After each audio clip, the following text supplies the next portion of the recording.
Здравейте!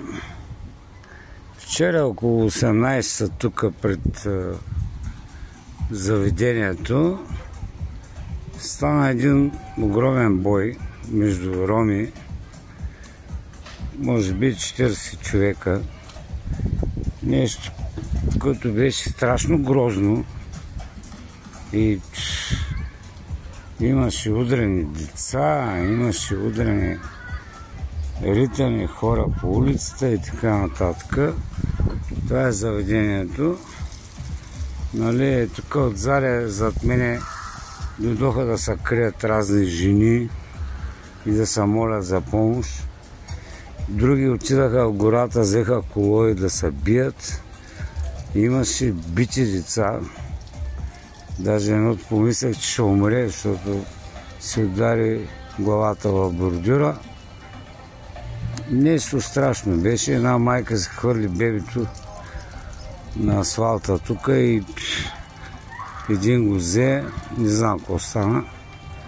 И в общи линии това безобразие трябва да приключи, нали е първа във Варна.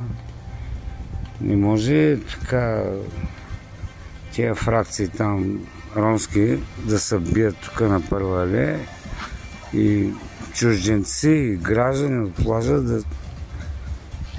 да се виждат в чудо и да се чуят филм, да снима Холивуд или нещо в тази насока. Моя пост е тук отдолу. Нали? Не смеех да излея на улицата, защото боя беше страхотен. Който паднеше на земята, беше ритан и така нататък. Така че полицията и така нататък трябва да взимат някакви мерки. Тук се трупат на първа буна различните фракции, било от Каменара, Аспарухово или Максуда, враждуват помежду се и се бият като кучета. И то големи тумби хора.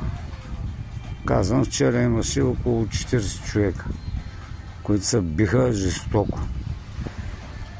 И от тази гледна точка искам да помоля било община, било първо районно да вземат мерки в тази насока.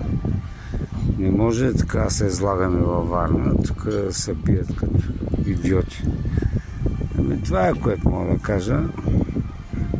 Иначе морето днеска е спокойно, всичко е наред.